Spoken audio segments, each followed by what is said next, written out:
Hello everyone, welcome back to the Spicy Bookish Podcast. We've got a bit of a different one for you today. We're going to go through our top 10 book boyfriends. Woohoo! And we're also going to go through one of our favourite spicy scenes for each book boyfriend. Yeah, baby. So we'll obviously tell you who they are, what number they are between 1 and 10. We'll start at 10 and work our way down. And then also we'll tell you the book specifically that the spicy scene is from, because some of them are series and some of the scenes are from like book 3 or book 2 or whatever. So we'll give you the specifics. We won't do any spoilers, so we'll try and keep the scenes spoiler free, so that we don't give away like the whole premise of the book, especially if it's like book 3 in a series, because obviously you don't want to be like, oh, they've just done this, this and this, and you're reading book 1 and you're like, well, hold on a minute, how did they get there, you know? So yeah, we'll keep it as spoiler free as possible. We're going to quickly rattle through our top 10 each, so 10 to 1, without mentioning the scenes, and then once we've gone through them each, the top 10, we'll then get into our scenes for each one, and we'll start at 10. So Tia will do her 10, I'll do my 10, then you'll do your 9, and so on and so forth. And then we're going to take a break after we've done 5, have a little cake break. We do have something to talk about today. Woohoo! Because one of us, me, has quit my job. Yeah, fucking buzzing. So if you follow us on social media, you will already know, because by the time this goes live, I will have quit my job a week ago. I'm not going to talk about that just yet. We'll talk about that during the break while we have a little cake and a drink top up. So drinks today, we have it is a Sauvignon Blanc, isn't it? B, yeah. We've got a Savvy B today, which I don't know why every single time we always say it's a Savvy B as if it's a surprise, because we never have anything else. Actually, that's true, yeah. No, we had a Chenin once. Is that how you say it? Chenin? Chenin Blanc? Chenin Blanc. Yeah, it's always a something Blanc. Yeah. A something B. Yeah.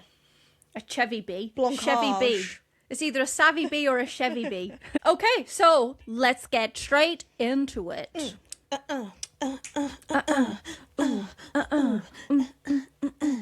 We actually have made that little tune up. Yeah.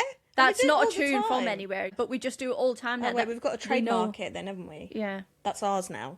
Okay, so this should be a really easy and fun podcast for us today. I can't even begin to describe how much fun we had when we were going back through all of our book boyfriends, specifically going through the scenes, because we didn't just say, oh, it's this book boyfriend from this book and it's this scene, and then just rattle through the scene. We actually went back to every single book, every single scene, reread or re-listened to it, and then made notes, and we actually took some quotes down as well, just so it was all fresh. And when I think every single book that we went into, we were like, I need to read this again. I need to reread this, yeah, for sure. Unbelievable. Oh, God, yeah, God. I couldn't tell you which one of them specifically I would want to reread over the rest, but I know that when I got to Exodus, I was like, oh my God, like I need to reread I've already read it twice. Actually, maybe 3 times I think I've read it. I've read it twice. I think I've listened to it once.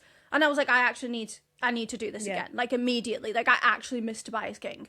And when I was doing one from Onyx Storm, and I was like, oh my God. Like, because when you read it the first time, especially, like you sometimes remember little things, sometimes remember just all of the big things, but the actual like specifics of scenes and all of the things that said, you do forget them almost immediately. And you know what, like it's the reason that you love them is like, you know, in your mind, okay, that was a really good MMC, but then rereading some of these spicy scenes, I was like, honest, I was a mess. I was an actual mess yesterday. Like I had to go to the toilet a few times because I was like, I need a break. I need a time out. I actually forgot how much I loved, like, because you go, oh, my top 5 book boyfriends, you know, it hasn't changed for ages, and we were talking about this when we were doing it, and I was like, someone extreme is going to have to come in to like go into my top 5 now. So they've always been the same, and in my head I'm like, I know that that's where they belong. I know that that's number 1, number 2, number 3, and so on. But going back and revisiting why they're in that place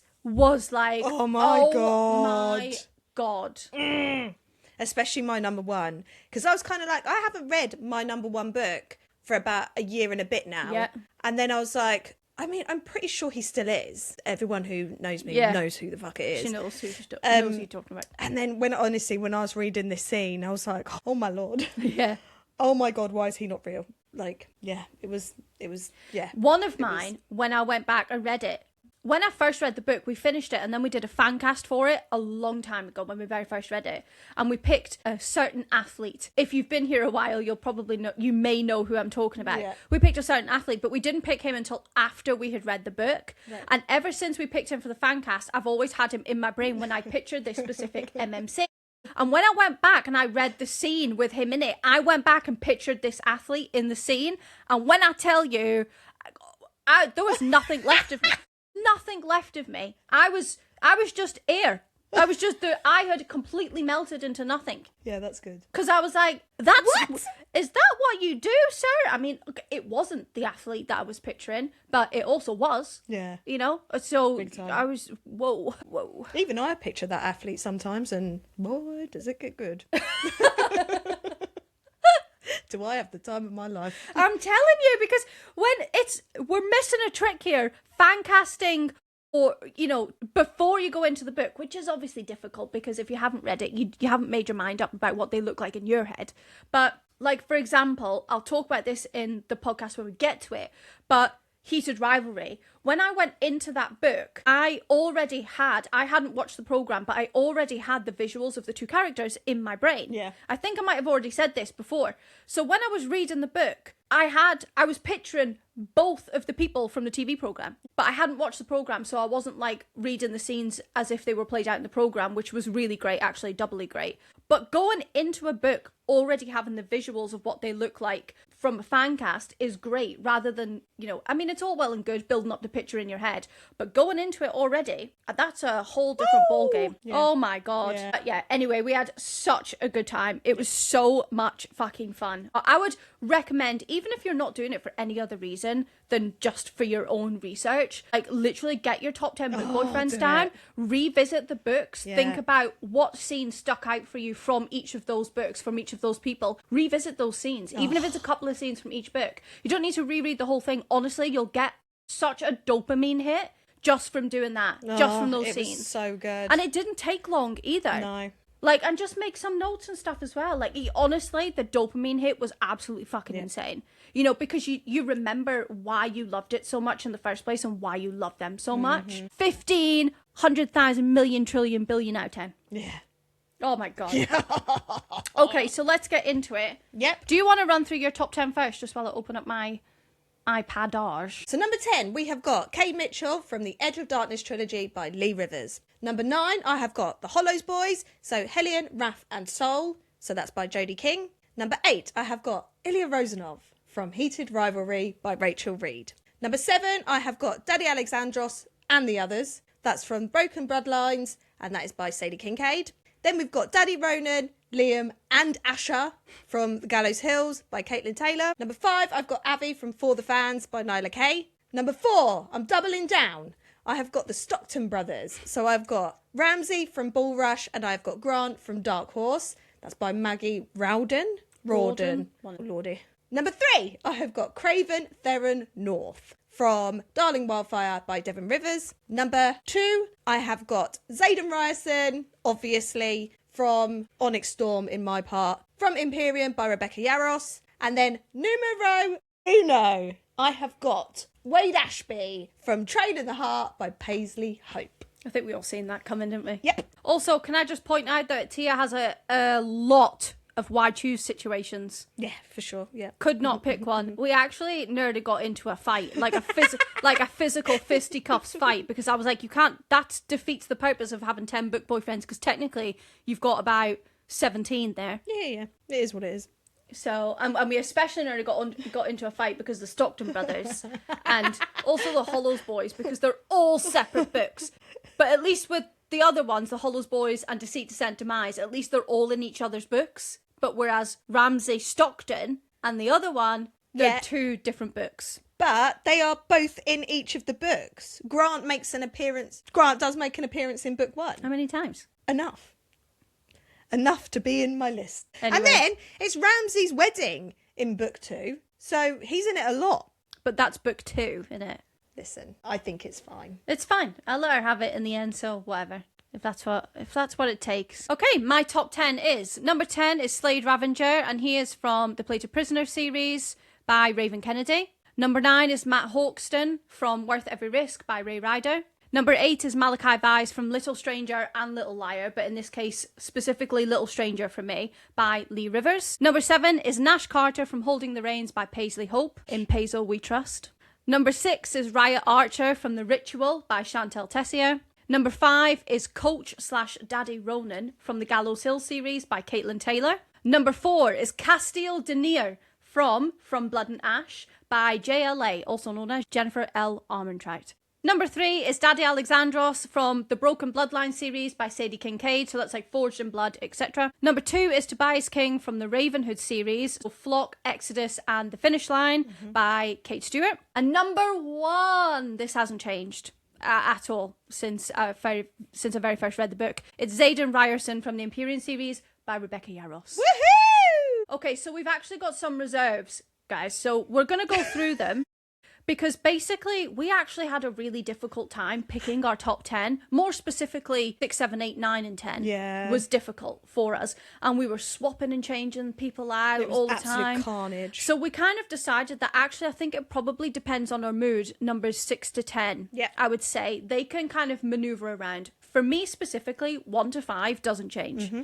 The rest do. And the actual 6 to 10 that I have in the list I just gave you are a different 6 to 10 than what I actually started out with when I very first wrote this. And it was affected also by going back and reading some of the scenes and thinking about the book and how the book made me feel. But yeah, I also think it does depend on mood as well. So in this podcast, we're not going to talk specifically about any of the reserves or any scenes. So we're just going to mention them now and then that'll be it. So my reserves are Cain Ferrin from Alchemized by Senlin Yu, Kai Rhodes from Caught Up by Liz Tomford, Prince Leo, specifically from Kiss of the Basilisk and Kiss of the Basilisk only by Lindsay Straub. Fair play. Next is Monty from the Frozen Fates series by Pam Godwin, so that's Hills of Shivers and Shadows and the other two. Uncle Jake from Credence by Penelope Douglas. Of course, he has to have a mention. Of course. Next one is Ramsay Stockton, which is in Tia's top 10, and that is Bull Rush by Maggie Roden.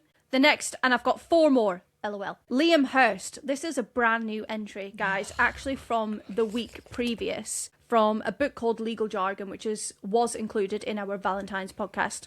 And that book is by Isla Quinn. He was phenomenal. The next one is Daddy Pike from Birthday Girl by Penelope Douglas. 2 Penny D entries.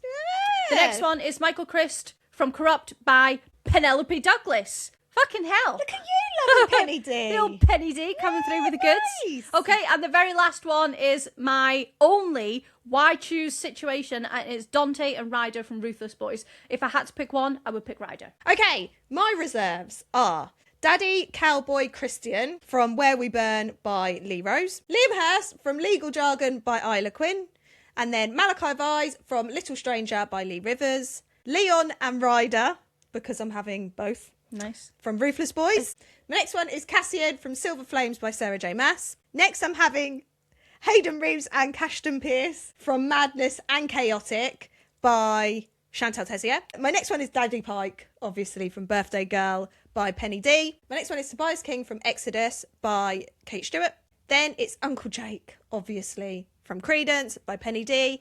And my last one is Daddy Kai from Caught Up by Liz Tomford. Yep. So quite a few of them were the same, and then a few of them were different, and a few of them were similar, as in you've got Wade Ashby, but I've got Nash Carter. Yeah. Same series, different books, different characters, but they do overlap in the series. Best friends. In each other's books. Best friends. Best friends. Yeah, but we picked different ones. Yeah.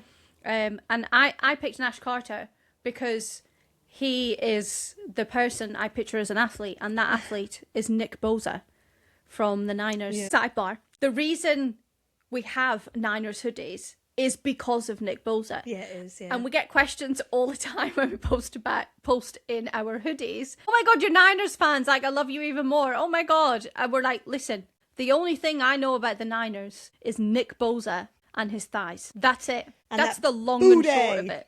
Yeah. I mean, it's still fun, you know, being a Niners/Nick Bosa fan. I enjoy myself quite a lot, actually. Oh, me too.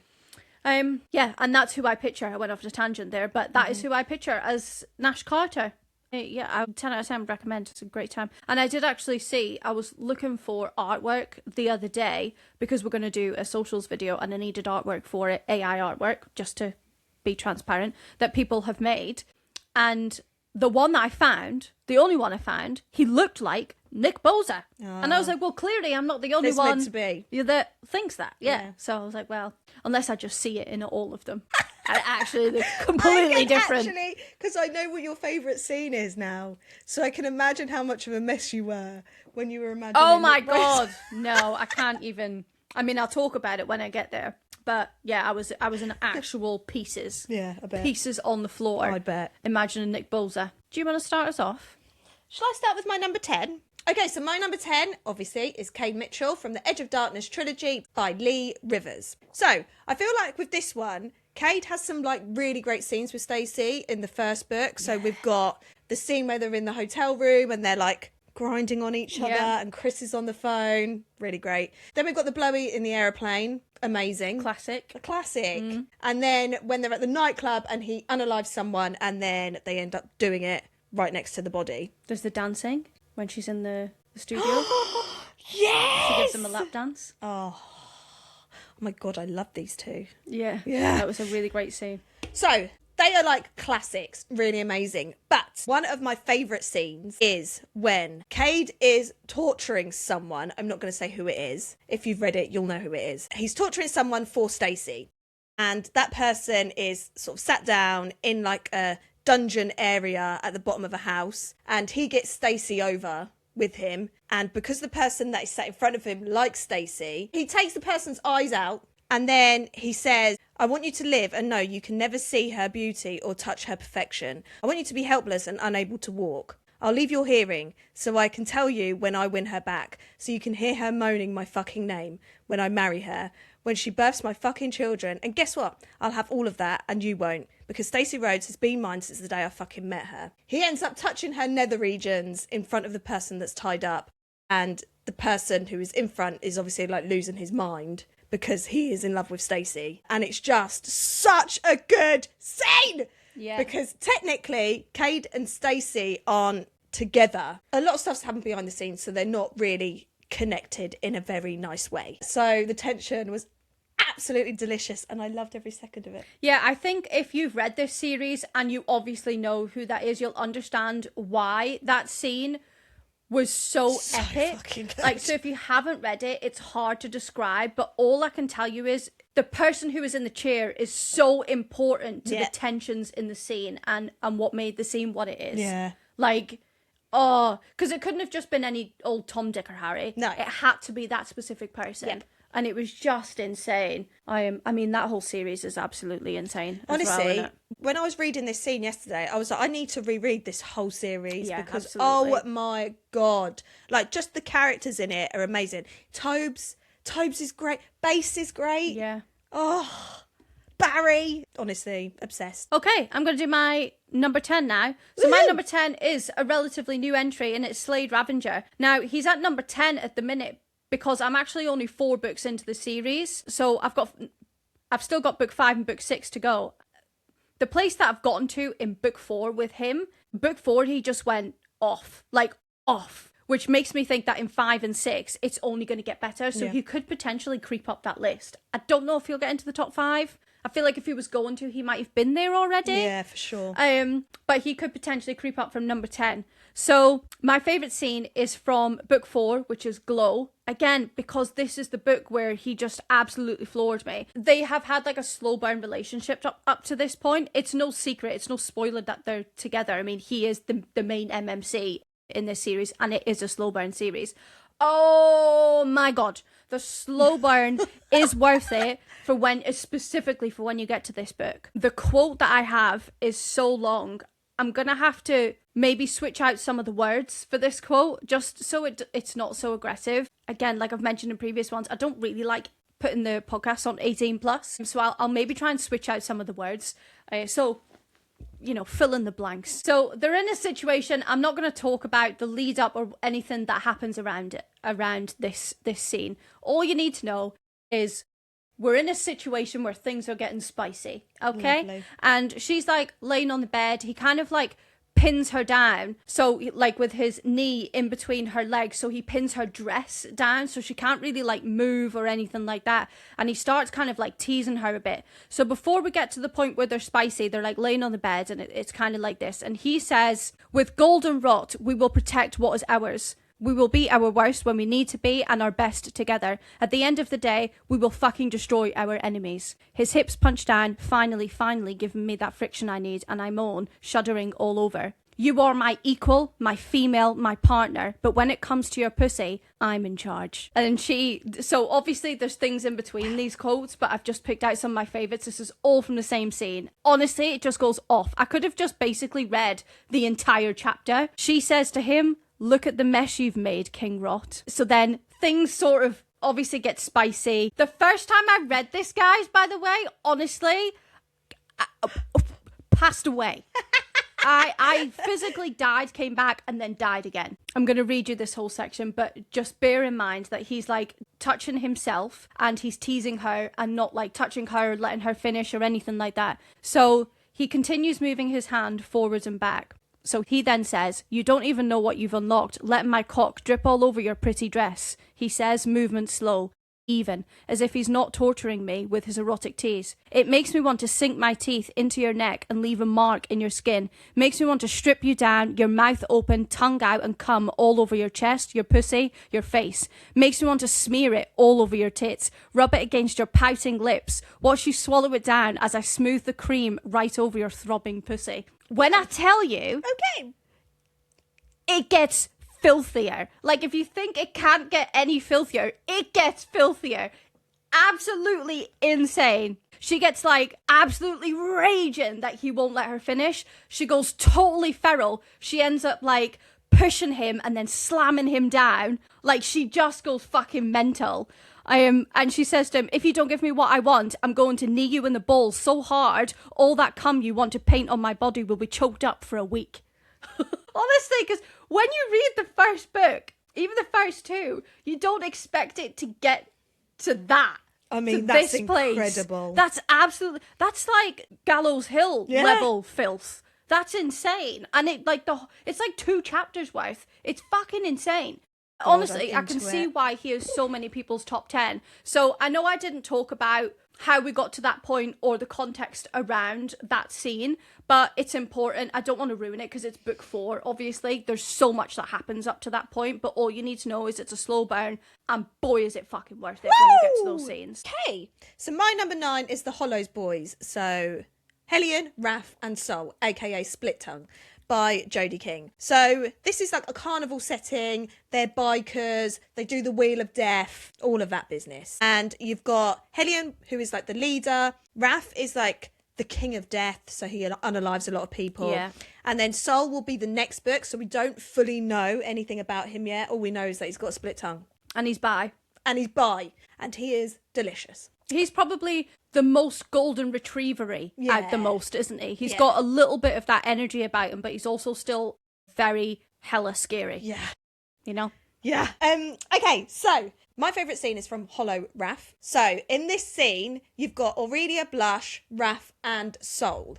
Aurelia, who is with Raph, wants to see him doing it with someone else. So she picks Blush. So Blush is actually a lesbian, but she'll dabble. Yeah. She'll do a little something. So this scene, you've got Aurelia and Blush, and they're running through the woods, and the boys are chasing them. Once they get to the woods, they start kissing each other, and then the boys catch up. So then Raph gets the girls to start with each other, so they use their hands on each other. Then he gets them on their knees, and they start sucking him off. So whilst all this is going on, Sol's behind them, using his fingers on both of the girls. Then Sol gets Aurelia on her back, and then goes to town on her with his split tongue.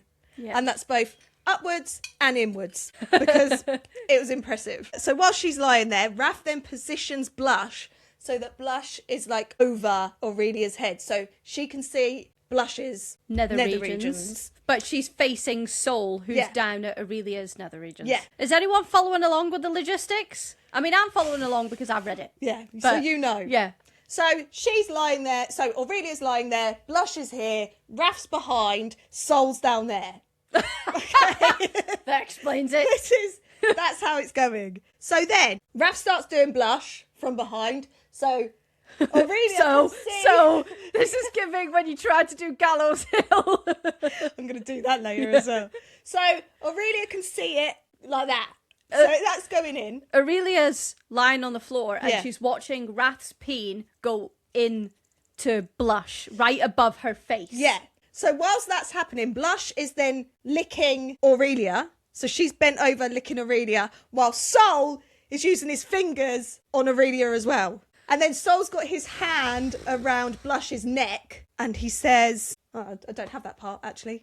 But He says something. he says something. And it's fitting. And it's bloody amazing. And then out of nowhere, Blush then squirts all over Aurelia's face. And she just starts laughing. And everyone starts laughing and they have a really great time. I think we might just have to 18 plus this episode so we don't have to hold back on the words. It's easier. So we'll just have to keep re-saying things. I've just said squirt as well. Yeah. So that's nice. And it basically starts dripping into Aurelia's eyeballs. Yeah. Yeah. And then she's like, funny. this is the best day of my life. And Yeah. I'm not going to lie, it was the best day of my life. She's got drippage in her eyeballs. And she's like, this is the best day ever. Yeah. What a time to be alive. What a time. Yeah, so my favourite quote is from Raph. I'll fuck you so cruelly, even your screams will lose their hope for mercy. Oh, wow. I mean, that's fitting. That is so to the fitting for character him. that he was. Yeah. He was great. Yeah, that's it. Okay. My number 9 is Matt Hawkston from Worth Every Risk by Ray Ryder. Lordy. And this is the sauna scene. This is, I think it was book 3, and it's an interconnected standalone series. It is the Hawkston Billionaires, and we love them. Every single book in that series has absolutely slapped, but honestly, for me, nothing will compare to when we read about Matt Hawkston in Worth Every Risk. So he is a single daddy. We love a single daddy. I'm not going to go through the whole book rundown, but basically the premise is he's got divorced from his shitty wife. He needs a nanny to help look after his kids. He's like a big, massive hotelier. The whole family owns like all these hotels all over the world. So he's a busy man. He's also excessively wealthy. Yeah. So he needs a new nanny. And I think it's like the house manager or housemaid, whatever, is like, oh, I know someone who will do it. And it's like this Scottish girl, Aries. She comes down from Scotland. Big up the Scottish girls. Oh, wait, I see what's happened here. I resonated with her. Like, oh, that's me. Yeah. Okay. Redhead, fiery, funny. Seen that coming. Yeah, that's me. As sidebar, she was a fucking great FMC. She was so funny. Great. And I will say, this book, I read it when I was away I think I was in Norway. And from the moment my eyeballs connected with the very first page, I was locked in. Like locked in. Anyway, so she's come down. She's moved into his house. The very first time they meet each other is very funny because she thinks he's a gardener. And it's just the scenes after that were great when she realises when he walks in later on in a suit and she's like, oh, yeah, the word shit. vomit on her was so good. So funny. Anyway, obviously, naturally, nanny, single daddy, boss employee. We all know where that's going. So they're very attracted to each other. He's very grumpy. And things obviously escalate between them. And there's a couple of scenes that I actually read in this, and I read one of them to you when I was at work, didn't I? A scene that we had forgotten about, and actually that was a squirting scene as well. Yeah, it was. And we were both like, I fucking don't remember that. No, I actually don't either. Which, but again, I'm glad you read it to me. We were like, well, we've got to reread all these books now because there's so much that we've forgotten. Like, that just made it even more amazing. Anyway, so this is the sauna scene. Basically, he has given her like a day off. So she's like, oh, I'm going to go to the museum. I'm going to chill out. I'm going to do loads of bits by myself. So then she gets back home and it's empty. And she's like, oh, I'm going to go in the sauna. Like he said, I could use a sauna. So I'm going to go in the sauna. So she goes for a chill out and she can't stop thinking about him. So she's like all het up. She's all literally het up. Because she's in a sauna, so she's hot and sweaty, and she's thinking about Matt, and she's like, oh. So then she starts doing bits to herself in the sauna, and while she's knuckle deep, the door opens, and Matt walks in, and she's like, oh shit, and she goes to cover herself up, and he's like, no, and he sits down, and she goes to say something, and he puts his finger over her mouth to go shh, and he goes, don't stop, let me watch. Something like that. Let me see. I'm not joking. Jesus Christ. I didn't take any quotes down because I went through the whole scene. I actually read it twice because I was like, oh my God. So yeah, he goes into the sauna and he's like, no, don't stop. I want to watch. Like, let me see you. So she carries on and she's like desperate for him to touch her. But all he does is, like, he grabs her ankles, like, to stop her from, like, closing her legs or whatever. She literally just, like, really harshly grabs her ankles. And she's like, oh my God, please just touch me. And he's like, no, I want to see you, like, finish. So she carries on, and then she finishes, and it's, like, absolutely insane. And then he picks her up, and he's like, come on, it's been a hard day. You've worked a lot in here. It's basically what he says to her. And then he, like, picks her up, takes her out of the sauna, sets her on one of the loungers outside the sauna in his house, mind you, because, you know, he's a billionaire. Sets her on the lounger outside the sauna, and then he goes and picks up a robe, and she's like, what's going on here? And then he takes the belts off the robes, walks back over, and ties her to the lounger with the belts, and then just goes to town on her. Yeah, it's something else. It was honestly... I cannot even begin to tell you. It was that good that I didn't even take any quotes down. No. I remember it now, because I didn't remember her being in the sauna, but I remember the belts, and I was like, sir, I did not see that coming. I know. I actually forgot about the belts, but I remembered the bit outside on the lounger, but I forgot that there was belts and tying up involved, and I remembered that she was in the sauna. So it is good to revisit, like, these it really scenes. Is. Because you go, oh, you know, that scene lives rent-free. But actually, when you reread it, especially when it's been a while, there's, like, so many little details that you do forget. Yeah. Honestly. Guys, if I could tell you to just read one billionaire book, it would be that one. It's so good. Yeah. Yeah. Okay, we're on your number 8 now. My number 8 is Ilya Rozanov. Woo woo! Woohoo! Big up the Rozanov. Big up the Rozanov. So this scene is the hotel scene. I fucking love this scene because when I read it, so obviously read it and watched it. So it was very different because when I was reading it, I was seeing it more as like a banterous situation. Whereas when you eyeball it in the actual TV programme, fuck me, was that sexy as fuck. Yeah. Jesus Christ, when he dragged that chair, I was like, you could drag that across my fucking face. Like, I was like, oh my lord, sir. What are you doing? That is honestly one of the single hottest things I've ever witnessed with my eyeballs was Ilya Rozanov dragging that chair with his shirt open, carrying a glass of vodka.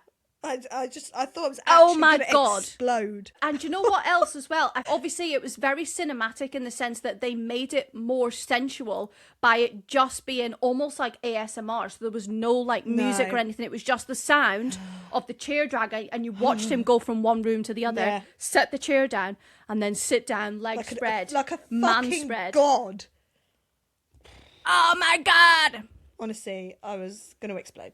It was fucking hot as shit. It was insane. But yeah, in the book, so I just found it really fucking hilarious and I absolutely loved it. Because obviously, he's Russian, so he's very forward. Yeah, so very blunt.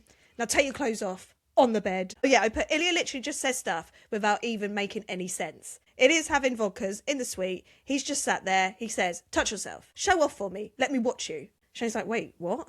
He goes, how do you touch yourself, Shane Hollander? Look at your poor dick. Give it some attention, yes? Yeah. It's like, I am in love with you. And then he says, make yourself come for me. So then Shane's like touching his booty hole in front of Ilya. But Shane feels really uncomfortable because he's kind of like I'm wide out in front of him. And he's like, are you going to come over and like do anything to me? And then Ilya crawls to Shane. Then Shane sucks him down. And then literally out of nowhere, Ilya just literally pushes him over, gets some lubricant on his pee-pee and rams it home. And I was like, I have enjoyed this far too much. I have had a whale of a time. Because it's so different. Like, because when you watch the TV programme, like, some of the scenes are so different. Yeah. And I was like, I actually like this scene in both. Because I found this one hilarious and hot as shit. But fuck me, the programme when he drags that chair, I thought I was going to end. I thought that was it for me, and I was going to cease to exist. And yeah, so he, of course he has to be. Genuinely, the sexiest thing I've ever witnessed with my eyeballs. What the fuck? Dragging a fucking chair. I've seen a lot with these eyeballs, right? In my time. But that was hot as shit. Like, I'm not surprised everyone is fucking obsessed with Connor's story. Because honestly, after I saw that, I don't even know where to go with myself. I can't wait to do the pod for this. Oh, me too. I've got so many things to say. So many words. So many words. I've got so many notes as well. It's actually insane how much notes I have for that podcast. Have you? Yeah. I actually read the book, so I re-listened to it for a second time, and then I went and rewatched the program at the same time I was reading the book. So I read the book along with watching the program. So as the program was going along, I was reading, going through the pages. So doing an exact like-for-like comparison. Oh my God, you're going to have so much to say. I've got way too many things to say. Oh, that's good. Anyway, we've really gone off on a tangent now. I think we went off on a tangent there for about 10 minutes. So my number 8 now, is that right? Yeah, baby. So my number 8 is Malachi Vyse from Little Stranger. And obviously he was in Little Liar, but for the purpose of this exercise and my top 10, it is Malachi Vyse from Little Stranger only. Because in Little Liar, he went a little bit too off the rails for me. Didn't he? Yeah. It got weird. He really, for a while. It just took it to a whole other place that I was like, this is not giving book boyfriend anymore for me. Yeah, but Little Stranger, like that very much. So the scene that I have picked, if you've read this, you'll immediately know, but it is the blowjob on the balcony. I did have the staircase scene down as well, but I thought, it's too iconic. Yeah, I feel like it's too obvious. Yeah, and it's talked about all the time. So I thought, I'm going to do the blowjob on the balcony because that also was a favourite scene of mine. So for context, they're adopted siblings and they're not actually related. And he is adopted into the family way later on when she is, I can't remember how old she is, but he's adopted into the family a bit later on. So he's a little bit older than her. And he's mute, so he doesn't talk, but he does sign language. She learns sign language so she can understand what he's saying. And basically, they do end up like attracted to each other, and they're a comfort to each other as well. I think they would just like share their bed and stuff like that. I think she had nightmares or something. I can't even remember now. But they ended up in like sharing beds and stuff together. And as obviously when they got older and it kind of carried on, things escalated. You know, he was very attracted to her. She was very attracted to him. And basically he ends up asking her to teach him ways because, you know, he's mute. He's maybe, you know, not overly good with the ladies. So she then is like, okay, I'll teach you some things. And obviously it starts small, like kissing and stuff like that. And then it escalates and she teaches him how to please her. And then she does things to him. So this is the point where we get to where he basically says to her, I want another lesson and I want your mouth on my peen, basically. So they're at the breakfast table when he says this to her, sign language wise, and the mum is there and she like basically nearly spits out her coffee and she's like, fucking hell, Malachi, like Jesus, there's people around. Yeah, and he's like upstairs in like 10 minutes. She's like, no. There's lots more around that scene that kind of like pisses him off, and there's sort of a level of hate between them as well. There's lots of other things that go on that I'm not going to spoil. Anyway, she doesn't go straight away. She ends up crossing over to his balcony from her room later on in the day. And when she jumps over to his balcony, it's been raining, so it's all wet, and she slips a little bit, and then he grabs her. So he was like basically leaning against the French doors or whatever, just having a cigarette. So when she slips over, he grabs her, stops her from falling, and then he pins her against the balcony. And then obviously, you know, he's pinned in areas. So immediately it all gets hit up, and he basically just forces her down to her knees in the rain and the dirt on this balcony, and she gets her mouth on him. And so before she does that, before she gets on her knees, she says to him, do you want me to show you what I look like on my knees? I want to taste you, I say, my tone breathy and erotic. I want to go to Parker's house, and when I kiss him, I want him to taste you on my tongue. Oh God, I love this book so much. So then she eventually gets on her knees, and she's like, oh my God, it doesn't fit. And he's like, I'll make it fit, even if it hurts. And then, and this is the piece de resistance. Oh God, it's absolute perfection. The adopted father comes out of the house, and all he can see is Malachi, but he knows that Malachi's obviously doing something with someone on their knees, but he doesn't know it's Olivia, his adopted daughter. So he's like, Malachi, whoever you've got up there, get in your fucking bedroom. Like, what are you doing? It's like shouting obscenities from like the floor, the ground level, up to Malachi. And Malachi just keeps going. A theme for Malachi when his dad's around. So he just keeps going until he finishes. And then he says to Olivia, I wonder what he'd think if he knew his precious daughter was the one sucking his son's cock like the filthy little fucking whore she is. And then he says to her, go kiss your future husband, little sister, and when you do, you better think about me and all the ways I'll fuck you in his blood. he was just fucking mental. I had to include that last one much. because I think it's important to emphasize how absolutely nuts he is. He is one of the craziest MMCs. He's definitely the most mental MMC, and then I would say it's probably Riot Archer after that in my list. But in my list specifically, he's definitely the most fucking nuts. Delicious though, isn't he? It was an insane scene. Like the dad walking out, and then Malachi just carries on whilst Olivia's just there, like until he finishes. Insane. Yeah. Love his work. The whole book was so tension filled, and I think if you've read any of Lee Rivers' work, like Insatiable included, when you mentioned Cade Mitchell, the tension that she creates is next level. Yeah, absolutely next level. Incredible work. We're on your number 7 now. My number 7 is Daddy Alexandros and the Others. So this specific book is bound in blood. So I don't feel like I'm spoiling anything when I say this, but Daddy Alexandros and Xavier, one of his sons, finally come together. So he calls him like Pup, and they have like this loving relationship. Aww. And back in the day, like some things sort of happened, but then they kind of have split up. So Xavier's been feeling a little bit left out. So in this scene, he comes back because they're not bonded anymore. So he wants to rebond with all of them. So he has to suck their necks because they're vampires. Alexandros. Yeah. Alexandros. So he has like, how many of them is there? There's Xavier, Malachi, the blonde one. Oh, what's his name? Off the top of my head, I can't bloody remember now. Have I got it written down? I don't even have it written down. So you've got Daddy Alexandros and then his 3 vampires, which aren't his sons, but he basically made them vampires and gave them a life with him. And he basically, they are like his, well, not minions, but do you know what I mean? They're like his little vampires that he takes care of and looks after, and they look up to him in, it's definitely not a father way, more like a I respect you kind of way. So do you know what I mean? Like he was giving father to Malachi and the other guy because he did fully bring them up. Yes, yeah. Whereas the relationship that he's got with Xavier isn't quite like that. No. And that's why Xavier kind of felt a little bit left out. But in this particular scene, the fucking tension, because they're going to suck each other's blood and then they're going to be bonded again. But the tension in this scene, because Xavier really wants more, and then Alexandros just takes his trousers down and he's like, I will give it to you. And it was so fucking hot. I actually thought I was going to pass out. Yeah. Because I listened to it earlier. So Alexandros lets Xavier suck his blood first, and then Alexandros is like, my turn. So then Alexandros starts sucking Xavier's blood, but then he gets Xavier on his knees and then he lets Xavier suck him off. So Xavier's like, yes, this is my time. I love it. And then Alexandros says to him, open your throat nice and wide for me. Oh my God. Absolute perfection.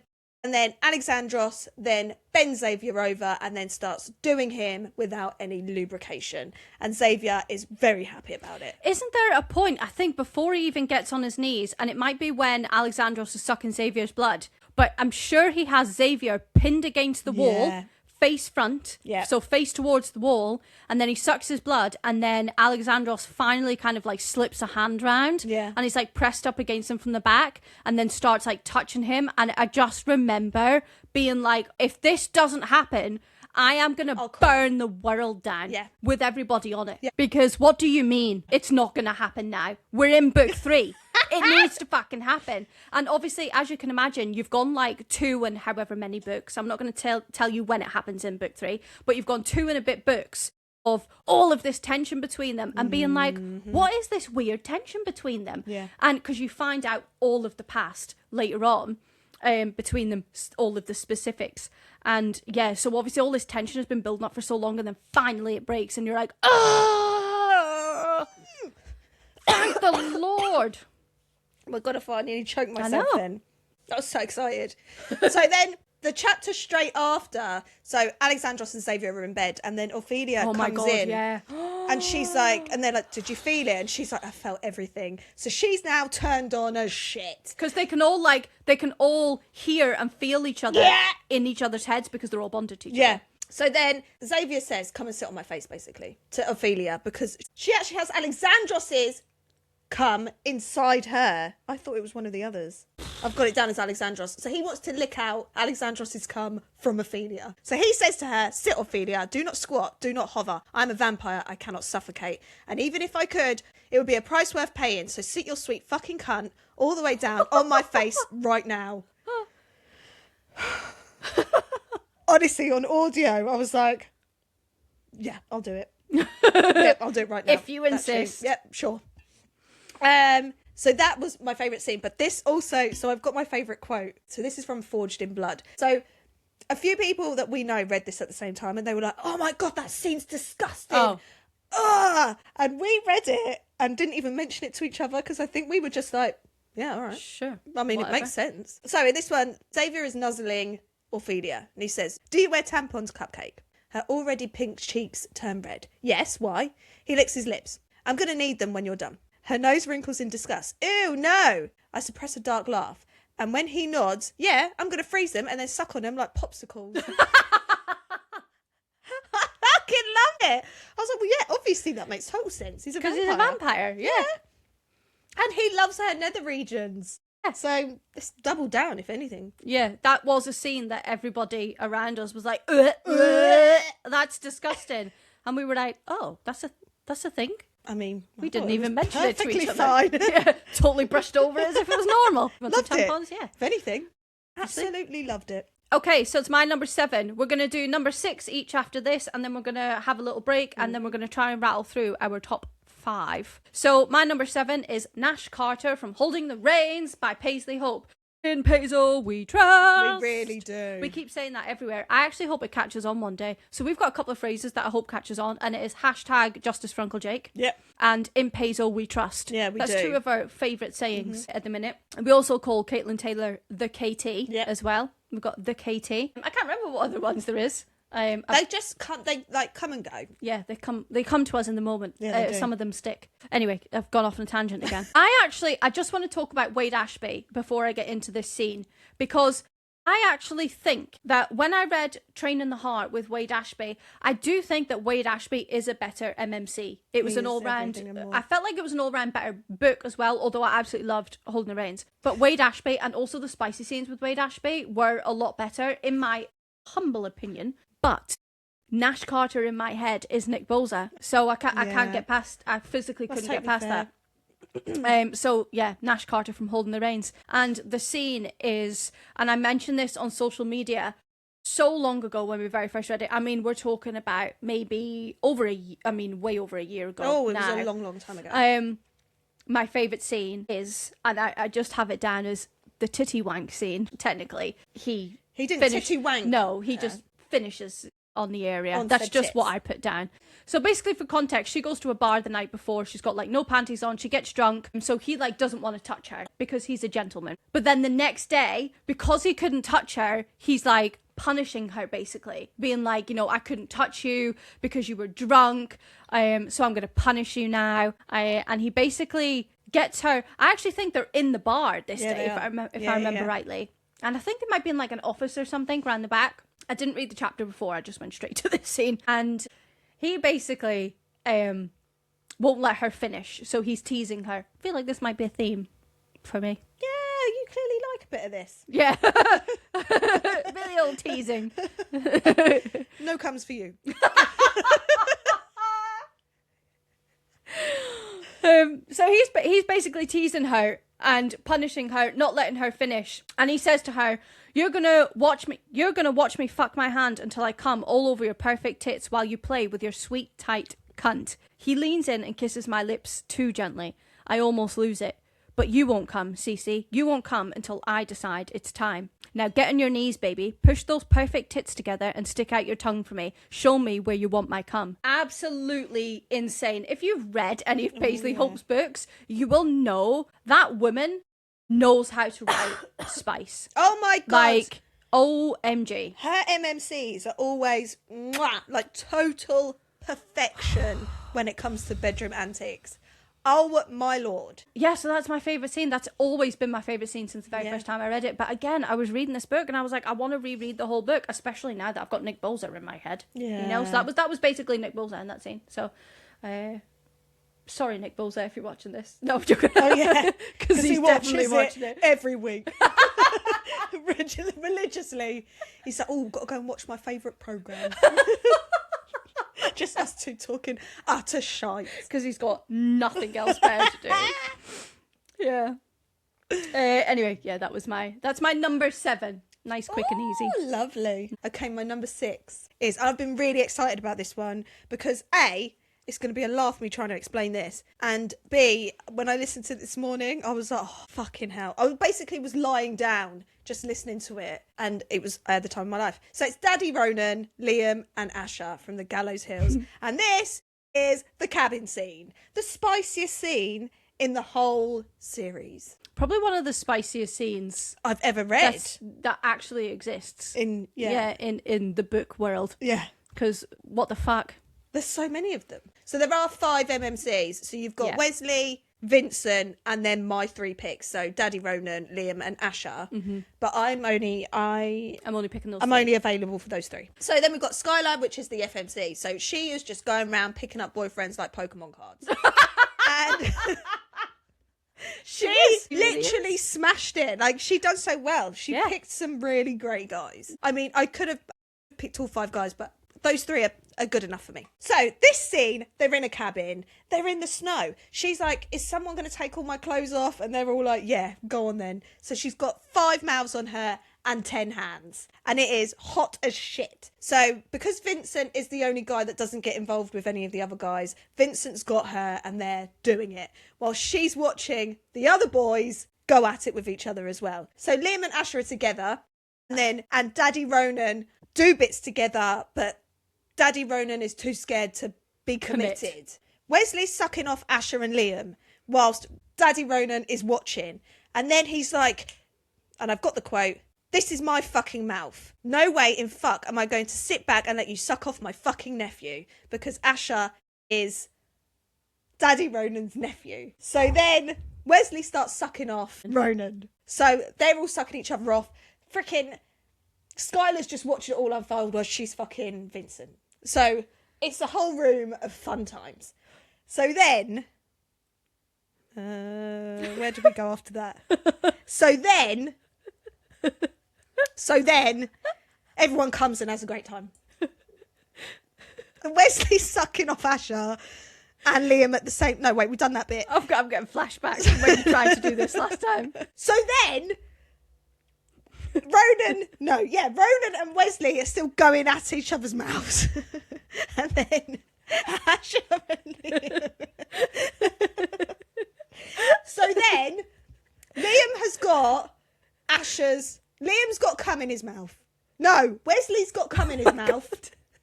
So then Wesley spits it into Skylar's open mouth. Oh yeah. Yeah, that did happen. Yeah. And then Asher and Asher lays down.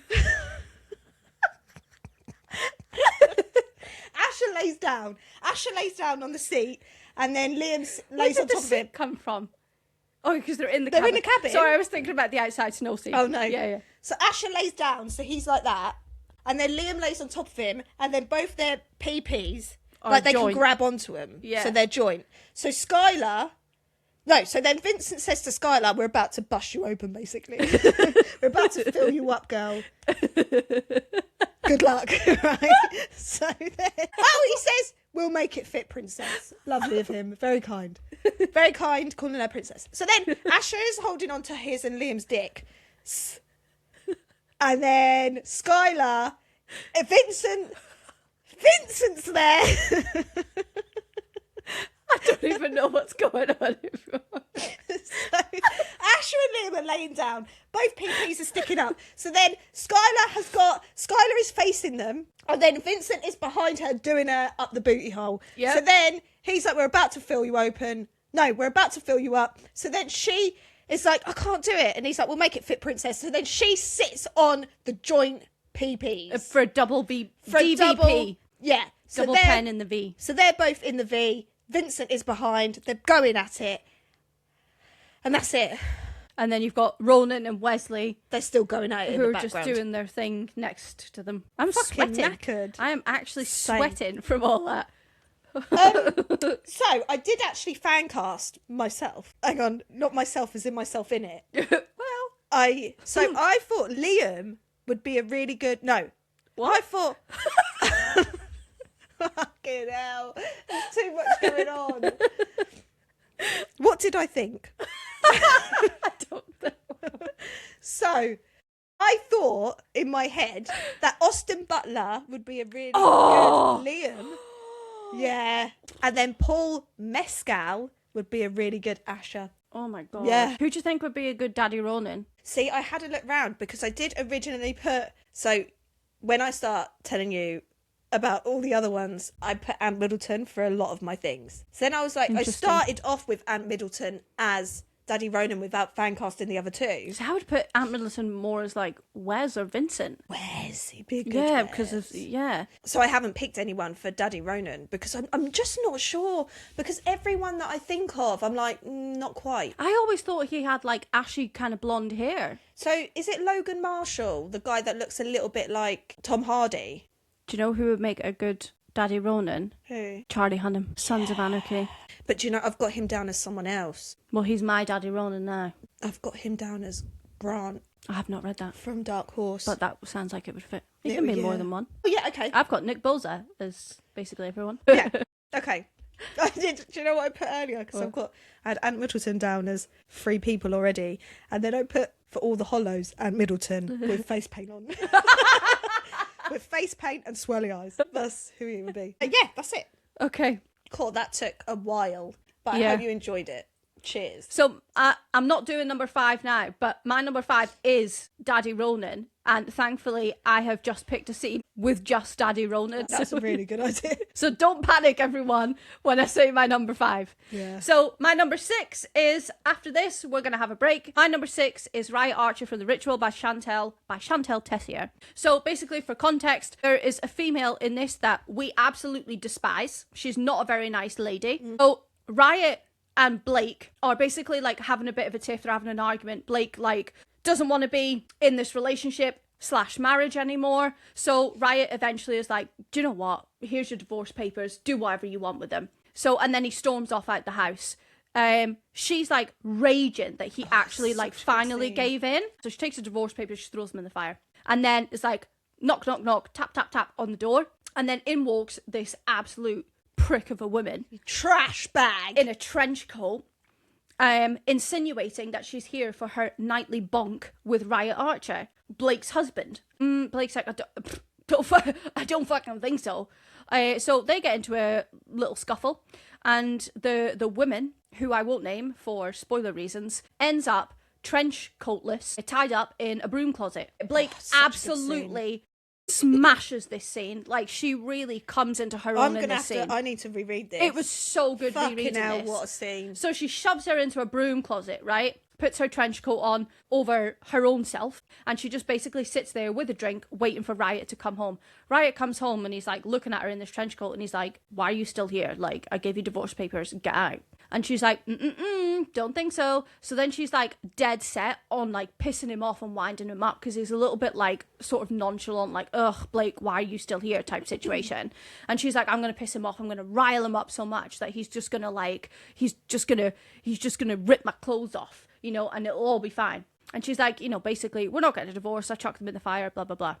So she offers him a drink. He doesn't take it because he thinks that she's going to drug him, which if you've read it, you'll understand why. So she like downs the drink. She is just a fucking badass in this scene. She's so good the in drink this scene. dribbles down her chin and down onto her chest, and she like opens her coat a little bit and starts teasing him, like picking up the residue of the whiskey or whatever it was she was drinking. And he's like, you know, his eyes flash with hunger or whatever they say. So she basically just keeps going, like keeps teasing him, and eventually he just like fucking snaps. And she opens the cupboard and the woman is in there, and she basically brings the woman out and shoves the woman into Riot's arms and like, here's your whore for her nightly sexual encounter.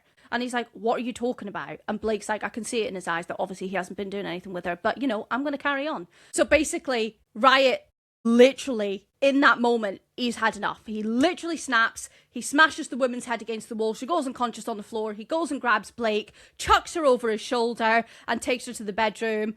And basically, it all goes off. He just goes hell to leather.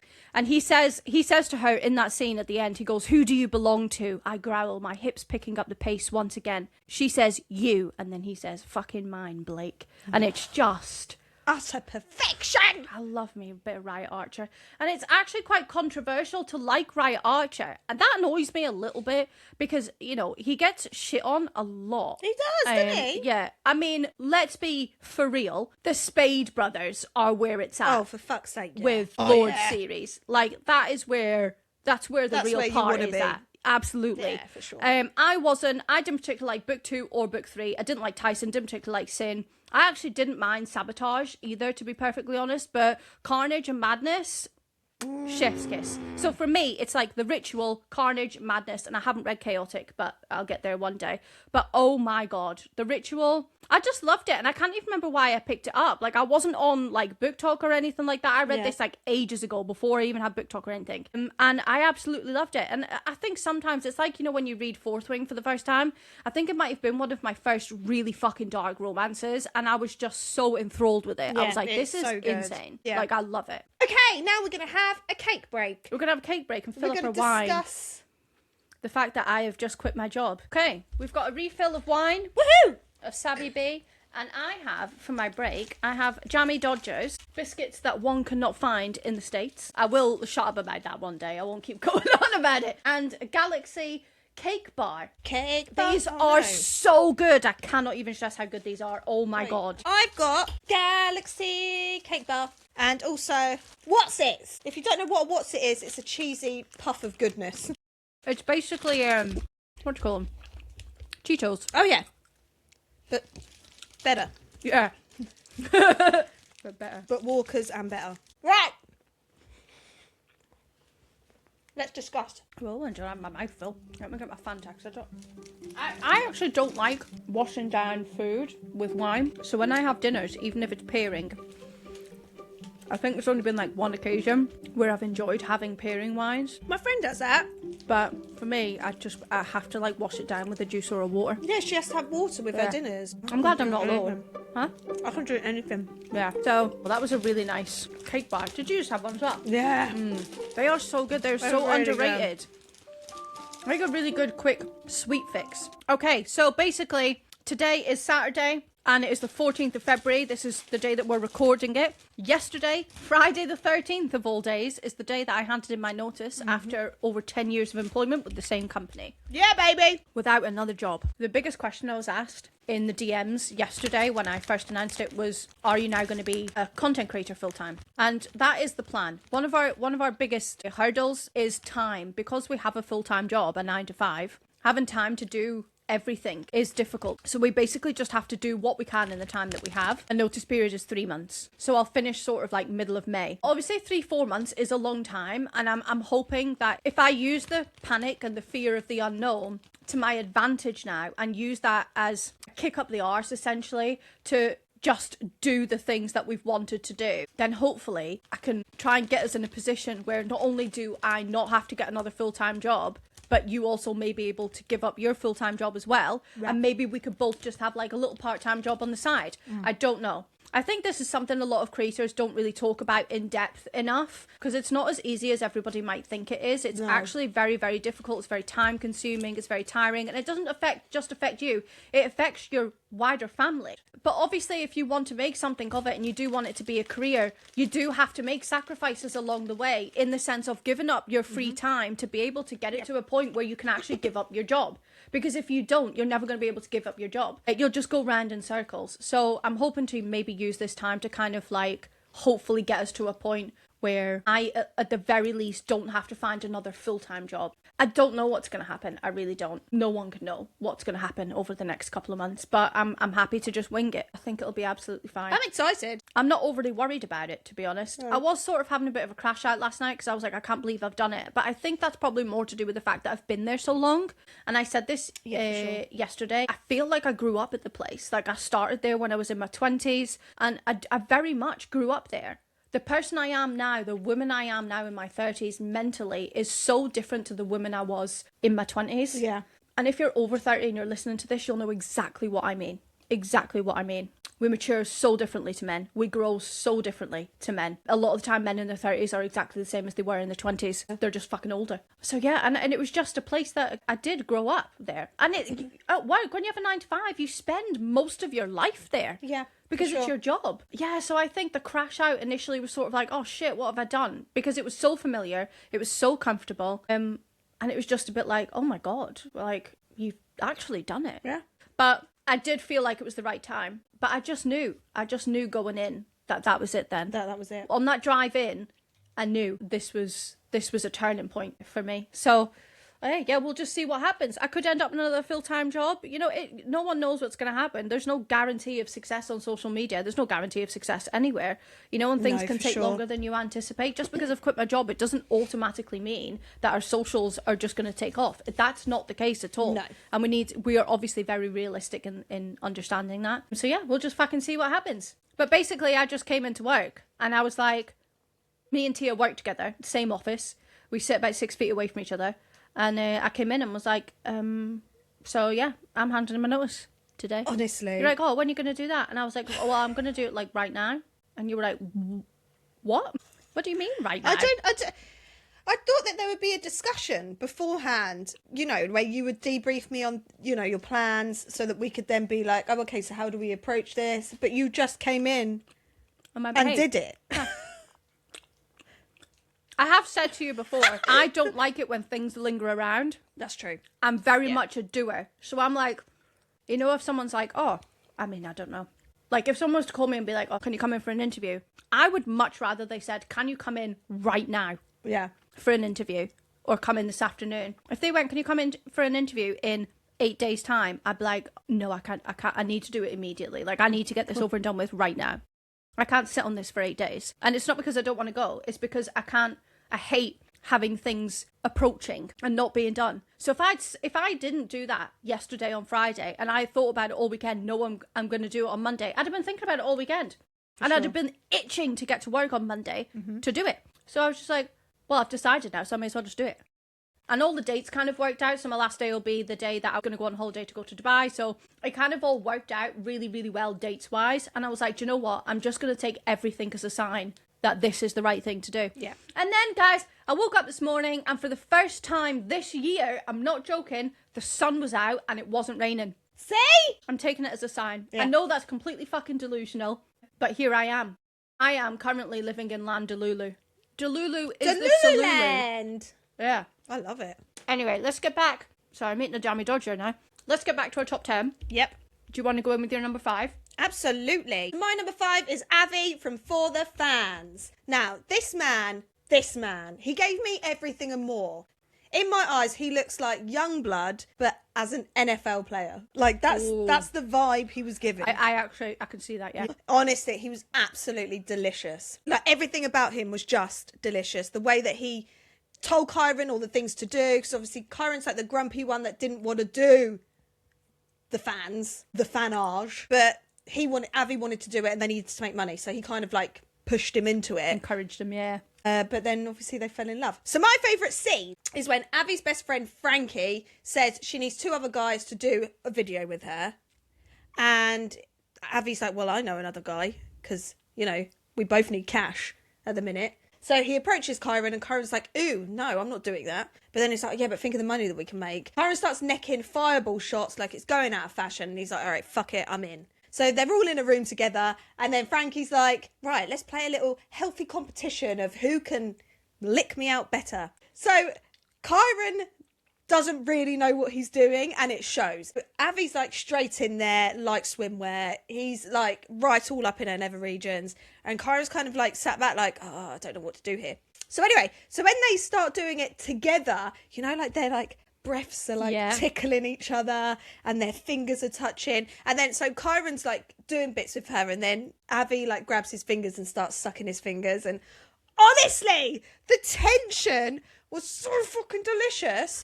And then he stood up and he had like a wet patch on his trousers and Avi was like, well, turns out stepbrother Kyron does actually like me a little bit then. And yeah, it turns out he did. So that was just one of many of my favourite scenes. Obviously another favourite scene is when they end up doing it and they figure out that Kyron is the bottom, because no one saw that coming, because Kyron's obviously like the grumpy one. Right, yeah. The grumpy like likes to be like the man, but he ended up being the bottom and I fucking ate it up. I need to read that. I actually haven't read that. Oh, you really do. Yeah. In fact, you need to audio it because it's Corvin King. And yeah, everyone says that about audiobooking it. Yeah. He really is on fire at the minute, Corvin King, isn't he? I feel like we've spoken about him daily. Probably too much that it's actually a little bit creepy, to be honest. Yep. Sorry about that, Corvin. But also not. Yeah, also not sorry. Okay, my number 5 is Coach/Daddy Ronan from the Gallows Hill series. So this scene is specifically from book 1, which is Deceit, and it only involves Coach Ronan. So Skylar in Deceit, it's very secret society vibes, and Skylar basically turns up at this university and she's already engaged to this other guy who is Asher. Asher in book 1 isn't a very nice guy. No, he's awful. At least to begin with anyway, but he goes on a bit of a journey. So she's engaged to Asher. She basically turns up at this party one day with Asher, and no one's told her what the party is for. She's talking to like Asher's dad, who is Ronan's brother, because Asher is Ronan's nephew. So she's talking to Asher's dad. Ronan comes over and he's like, hey, everyone, blah, blah, blah. Do you mind if I take Skylar out for a walk around the garden? She can have a look at them. Everyone's like, yeah, fine, absolutely. Now, they've had a bit of a sort of tension, sexual tension between them. And it's been brewing for a little while because she went swimming and he's a swim coach, hence the name Coach. So they sort of got close whilst she went swimming some days and he was there. So he ended up at this party, obviously because he's Asher's uncle. So he takes her out to the garden. They sit on the edge of this fountain and he turns and says to her, like, she's like, what even is this party for? And he's like, what, nobody told you? And she's like, no. And he's like, it's literally your engagement party. And she's like, what the fuck? Yeah. Anyway, they start like talking and things get a bit heated, and then she like leans over and then they end up kissing, and then Ronan just basically just picks her up and sets her on his lap. And she obviously is positioned very nicely, so she starts going for it, and Ronan says to her, Christ baby, you're fucking soaking my pants. And she says, I'm sorry. And he says, don't be, he practically growls. It's so hot, ride me baby, make that pretty little pussy come all over my suit. When I tell you that is tame compared to some of the stuff that he says in this. The daddy is important because he very much is into the daddy kink. And the other quotes in the book absolutely floored me. But the reason I picked this scene is because it was the first time that anything like actually sort of like sexual happened between them. And it was like the breaking of the tension and the fact that obviously they were at her engagement party and there was like people in, you know, actually in the house, and they were trying to be like quick and secretive, and it was just insane. Like obviously the forbidden aspect of it as well. You know, he's the uncle of her fiance who she hates. Plus he's a swim coach at the university, so that's forbidden. Honestly, when that daddy situation came about, I thought I was going to fucking explode. Hearing it in your ear balls. Wait, what? Those ear balls were having a great time. I'm going to call them ear balls from now on. Hearing it in your ear balls was insane, honestly, for the first time. So I picked that as my favourite scene because it was my favourite sort of between just the two of them. I wouldn't say my favourite across all the series, but I loved it because of the tension breaking. Yeah. And it was just reading it for the first time was like, oh my God, that's insane. Do you want to do your number 4?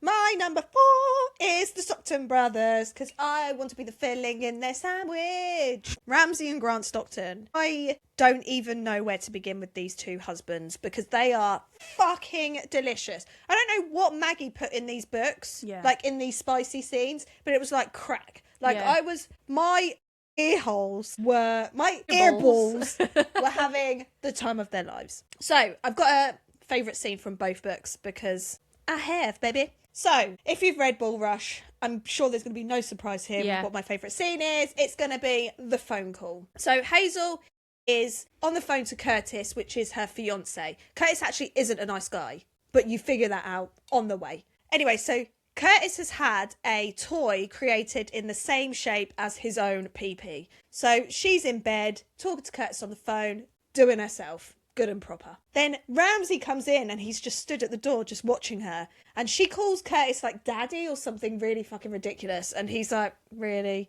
So he walks in and he's just watching her and she's like moving her hand, but he can't see that she's got said toy inside her. So he just like flips the duvet and she's there with this makeshift situation. Peen. And he's like, ugh. like, carries on watching, keeps going, eye contact is absolutely delicious. So then she kind of stops and is like watching him because she's not sure what to do.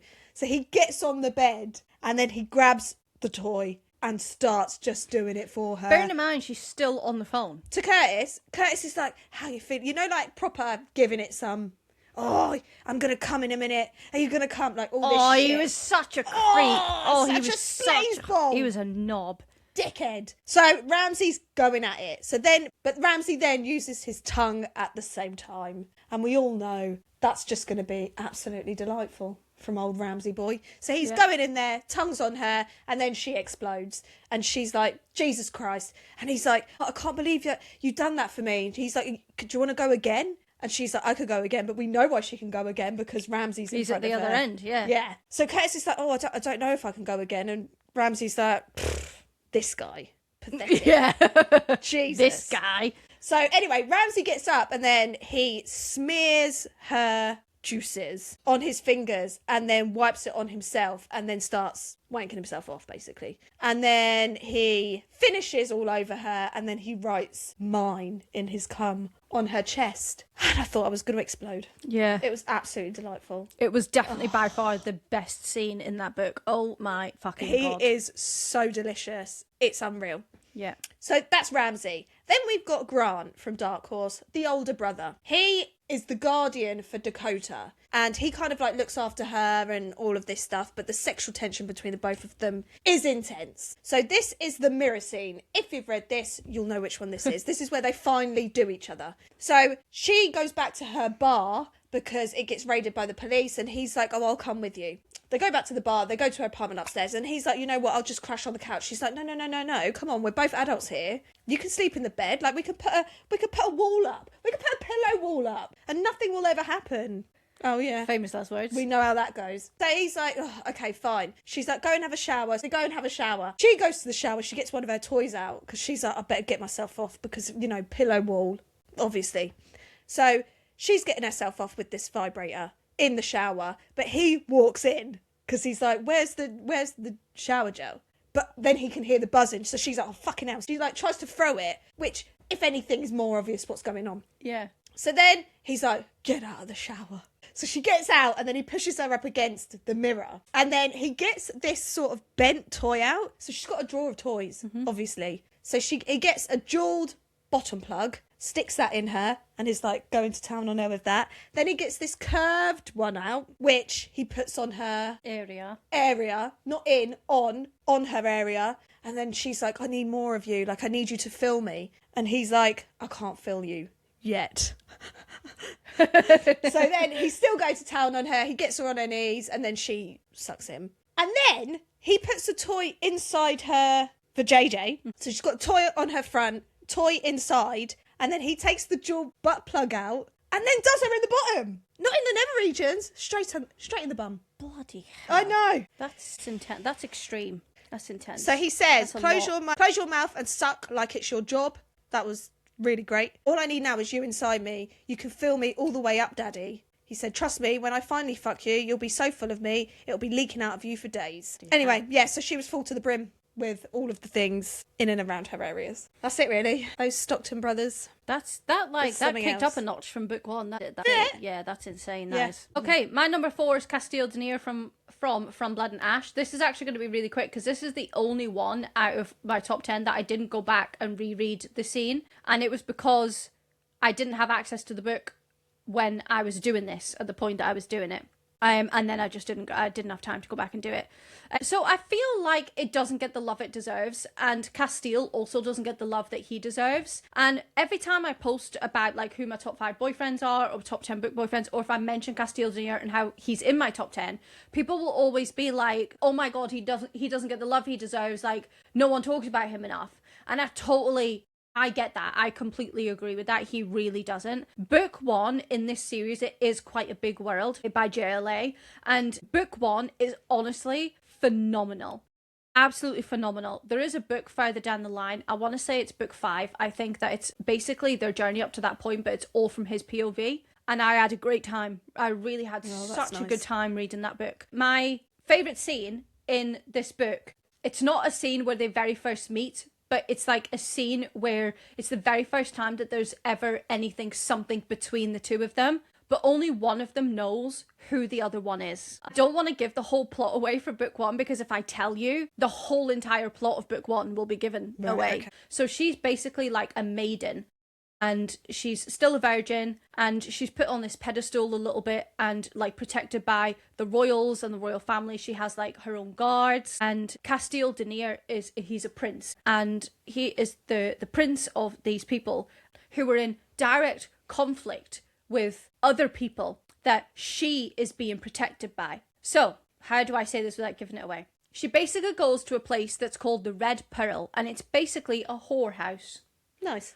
But it's like the who's who goes there. Everybody goes there. And because she's a maiden, she's very protected. Like, she's not allowed to go anywhere. She can't be alone with people in a room. So she's never allowed out. She's wrapped up in cotton wool. So she has taken to sneaking out. So she sneaks out one night. She goes to the Red Pearl. Now, pause for a second, because that's what that tattoo is. It is a red pearl. It's a red pearl in a clam, and that's what it's for. That's very cute. From Blood and Ash. God, that's what that adorable. tattoo is for. If you're not watching this on video, obviously you won't be able to see, but I did just show the camera a tattoo on my forearm.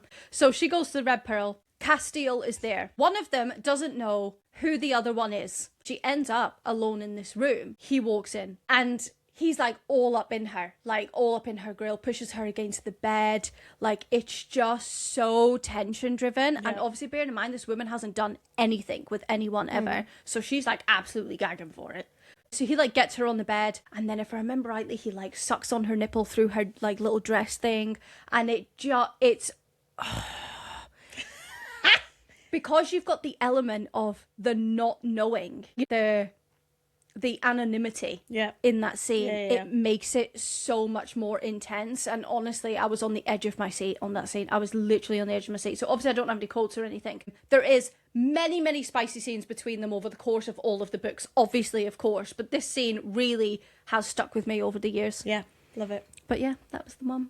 I would recommend reading that book. Even if you don't read the rest of the series, I'd recommend reading that book. Number 3 for me, we have got Craven, aka Theron North from Darling Wildfire. So I'm not going to go into this too much because I don't want to give away what happens in the first book and the second book. So I'm not going to give you any names of who's in this particular scene, but I will just say that he is in it. So this scene, the FMC is at work. So he is trying to protect the FMC. So he's going to go to her work and basically make sure that all the cameras are working everywhere, because they've got people coming after them. And this is a why choose situation. So there's another MMC that is with him at the same time. So they walk into her office, and then she's like, oh, what are you doing here? Like, being all cutesy and shit. And because Theron, basically, he directs his own spicy scenes. Like, he is the sayer. You do what he says, and shit gets done. Yeah. And it gets hella spicy. He goes to check to make sure she's got no panties on. He's like, from now on, you're not wearing panties at work. She's like, okay, sure, I'll do it. I mean, you would do it. You do anything he says you would do. Yeah. So she's like, I've got a call in a minute, so you know, you can't be in here long. He's like, come and sit on my lap. So she sits on his lap, and he opens her up to the room. She's like, no, honestly, I've got a call in 2 minutes. He's like, no, you're going to join the call. And then he says to the other MMC, get down on your knees and edge her. So he is like licking everywhere but the area where you need to be. His fingers are everywhere but where they need to be. He's like, Theron's like stroking up all of her bits and areas. Anyway, so she starts the call. So it's not video, so they don't know that she's there. Starts the call, and she's like obviously trying to smash it through this call, but she's got one MMC down there with his head between her legs. She's got Theron touching her up everywhere, and then Theron just looks at the other MMC and then just nods, and then she ends up finishing on the call, and it was fucking delightful. It was delightful because it was full of tension, and it was just, I think it's just like the forbidden thing, isn't it? Because she's the boss. She's the boss of all those people. She's on a freaking Teams call with all of her little minions, telling them all the things that they need to do, while she's got 2 men going to town on her. It's one of those scenes that you couldn't possibly understand the level until you experience it yourself. Yeah, until you end up in a wide shoes relationship with those 2 exact people. Yeah. So of course he was my everything. And I put, he is Ant Middleton as his usual self. Yeah. Obviously, Ant Middleton is you have always said 8, that people. He is Ant Middleton. I've always said that. Because he's like around about the same age. Same sort of looks. Yeah. Same sort of build as SAS vibe as well. Yes, absolutely. So, yeah. Forces type thing. Yeah. Okay. So my number 3 is Daddy Alexandros from Broken Bloodlines. And I actually have not chosen the Xavier scene, which is good because otherwise we would have just had to skip over this. I have chosen the office scene from book 1. Yes! Now, again, there is like the Xavier scene arguably is actually a better spicy scene. However, again, this is the theme. This is the first time they broke the tension between them finally. And it was, I'm not joking, I am going to spoil it. It was at the very end of this book, right? The book 1.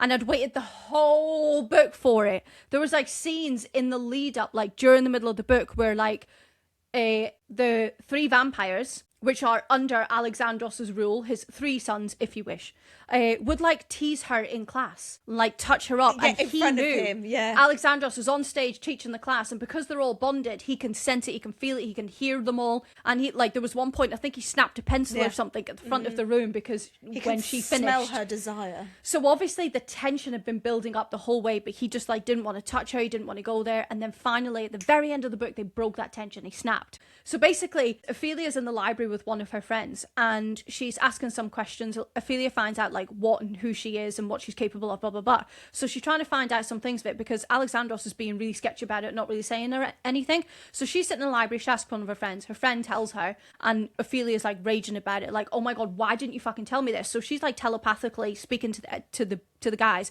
why didn't you fucking tell me this? And the guys are like, oh, we'll come and get you, Cupcake, it's fine. And Alexandros is like, no, I'll get her. So like literally within a minute at like vampire speed, he goes and grabs her from the library, just like yanks her out of there and he's like, you're fucking coming with me. So he takes her to his office and she's like, I want to know everything that happens. And he's like, are you sure? Because it's not going to be pleasant. And she's like, yeah, please just show me everything. So he like basically has to bite her to be able to have her like fully in his head to be able to see like all of his memories and everything that happened.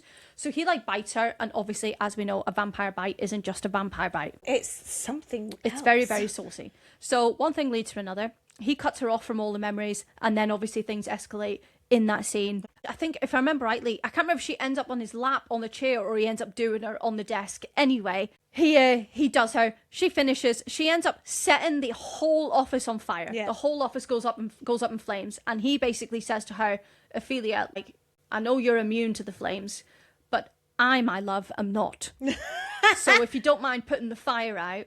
And she's like, oh, I can't do it. I don't know how to put it out. And he's like, you can. And he was so patient with her in the scene. He was like, you can do it. So anyway, she puts the fire out. And then she's like, oh my God, I wrecked your office and all of your books. And he says to her, you can burn down this entire world if you want to, little one, so long as you stay by my side while you do it.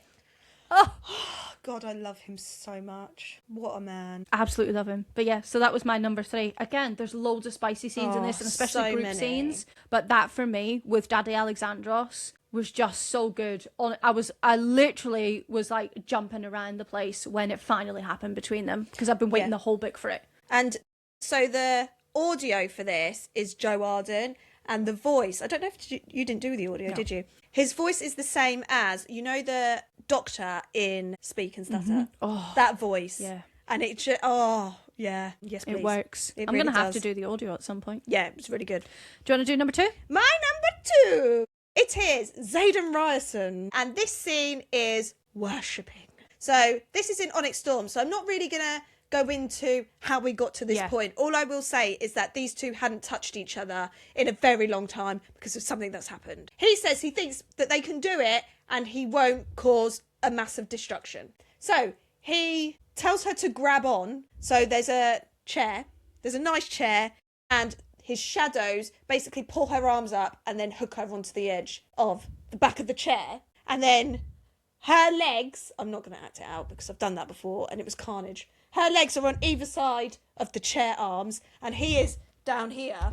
So he's sitting down here. He's sitting on the chair and she's like facing him. So her hands are obviously on the top of the chair on the back and her legs are on the arms of the chair. Yeah. So she's squatting essentially. She's squatting and he's down here with his mouth on her. She's like, sit at prime height. Sit on my face.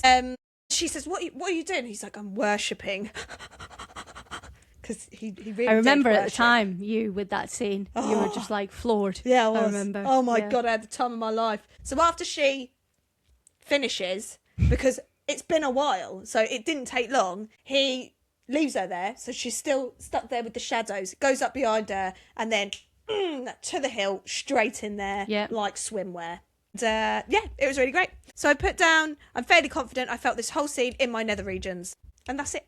Okay, my number 2 is Tobias from the Ravenhood series by Kate Stewart. This scene is specifically from Exodus, and Exodus is one of my all-time favourite books, like ever, ever, ever. I actually think, depending on my mood, that Tobias and Xaden probably could switch places. Really? Yeah, really depend on mood. I reckon if I was to read the Ravenhood series now, I reckon Tobias would end up at number 1. But then if I went and reread Empyrean, I reckon I would then go back and put Xaden there. So do you know what I mean? Like, depending on how close I am to the series at the time in my mood. So she goes on a night out and she wakes up the next morning and she went to his bar the night before. So when she wakes up in the morning, she's still got her dress on and he's basically sitting at the edge of her bed and he's got like a drink of whatever. I actually don't know if it's the morning or if it's the middle of the night or whatever, but she wakes up and he's there sitting on the end of the bed and he's got a drink in his hand. And he basically pulls the cover off her. So she's lying on her stomach and she's just like looking at him like that and he's obviously sitting there. And then he pulls the cover off her slowly and then trickles his hand like up the side of her body. Mm-hmm. She's got a bit of like side boobage going on.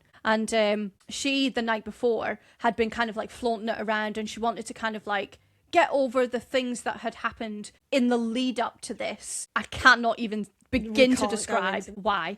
But she's like trying to get over things. And so she was out and she was flaunting it around and she was intending to get with people, but then she ended up not getting with people and she just went home alone. So he's like trickling his fingers up like the side of her body and stuff, and then he basically just like flips her over, then obviously sort of like starts touching around her front and stuff like that. And then he's like asking her, you know, well, why didn't you go home with anyone? Like, why didn't you do it? And he's like raging about it. He's like, he obviously didn't want her to go home with other people, but he's pissed off that she didn't because they're supposed to hate each other and it would be easier if she did, because the fact that she didn't tells him that she also likes him as well. So they've got this like real hate relationship, like not even love hate at the minute. It's lust hate, and it like absolutely they were just constant aggression between them. Anyway, he kisses her and then he like pulls her to the end of the bed. She like grabs onto his his pee-pee and starts using her hand, and then he eventually sort of like puts his hand on her hair and literally looks down at her and just goes, suck. King. And then obviously it all goes off after that. It's very aggressive. They're on the floor. He like takes a condom out and chucks it on her stomach before he drives it home and basically puts the decision in her hands, and she basically is just like, she lifts her hips as if to say, do me right now. Yeah, I mean it's great. It's so good. Do you know what always really throws me off? Isn't she like 5'11" or something? Yeah, I think she's quite like tall. Really tall. And I'm always like, what are the logistics there? I forget that she's really tall. Because obviously Tobias is probably, I don't know how tall he is, but let's say 6'2".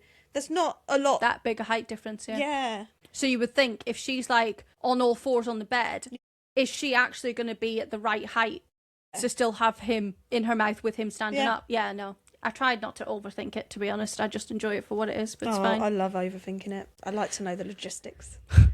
We know. I'm still shit at it. Okay, that was my number 2. Let's go to number 1. The last one. Okay, Mr. Wade Ashby from Training the Heart. My grumpy cowboy. He has been my number 1 for about a year and a bit now. I think when we read Training the Heart, and he has never moved. I am so in love with this man.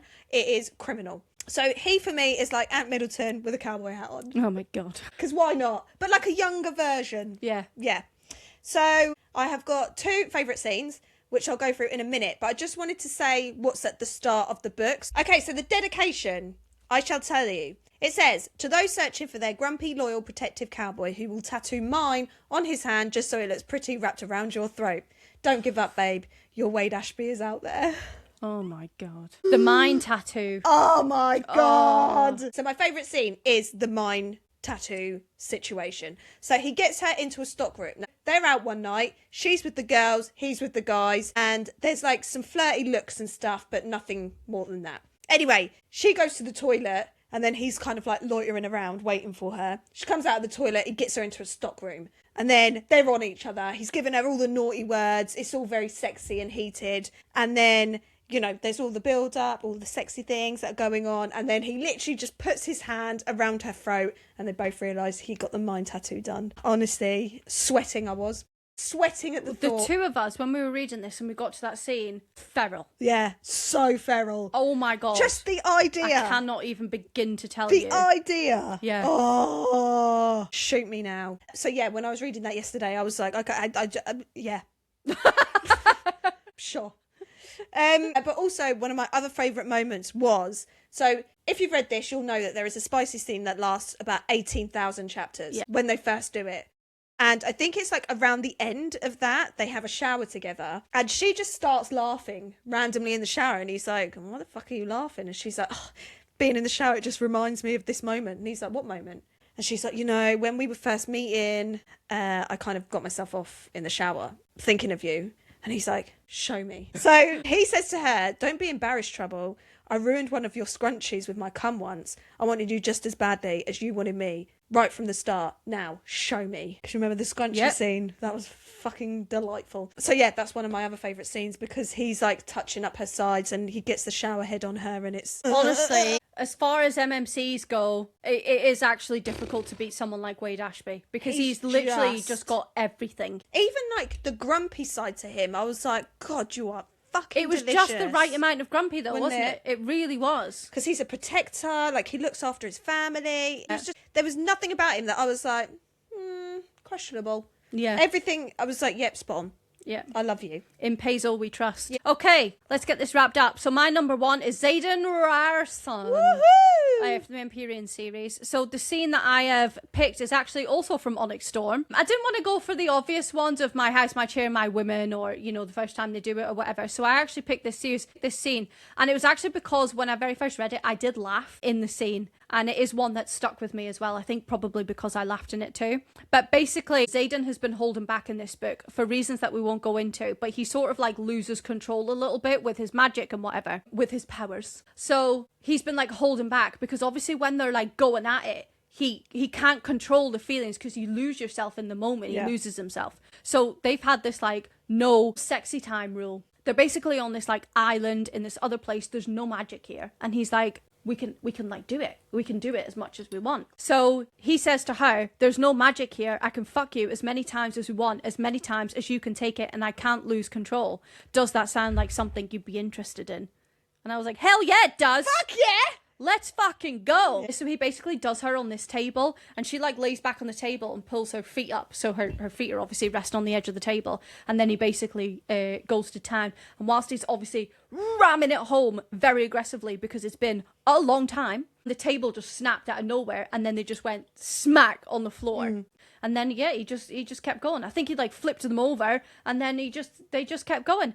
And I was laughing in that scene because she thinks she wraps her arms around him and she goes, oh my God, are you okay? And he laughs and he goes, Violet, we fell 3 feet. Yeah. I'm fine. Stop talking. Keep going. Yeah, keep moving. And it was just, it was so good. Yeah, I love that man. God, I cannot so delightful. wait for the next book. Yeah, me too. I actually can't wait to reread the all whole of thing. the book. We haven't done the audio for Onyx Storm. No. We've done the audio for all of them, and we did the graphic audio, so I'm really excited to do that. Go back to the start and probably immersive read the whole thing. Yeah. The whole I miss me some dragons as well. Yeah. I miss some dragons. Yeah. Oh, we need to put them in at some point. Yeah, for sure. Yeah, so that's it. That was our top 10 book boyfriends and our favourite, or at least one of our favourite spicy scenes from each. We have a couple of bonus pods, which I can't remember if I'd already mentioned in previous one or not, but I think one of them, our 12 for 12, should be up hopefully this week. So by the time that you listen to this podcast, I'm hoping the 12 for 12 should have already gone up. But as with everything else in my life at the minute, who fucking knows? Who knows? Who knows? We'll just wing it. Yeah. And we'll see you next week. Yeah. All right, cheers. Cheers.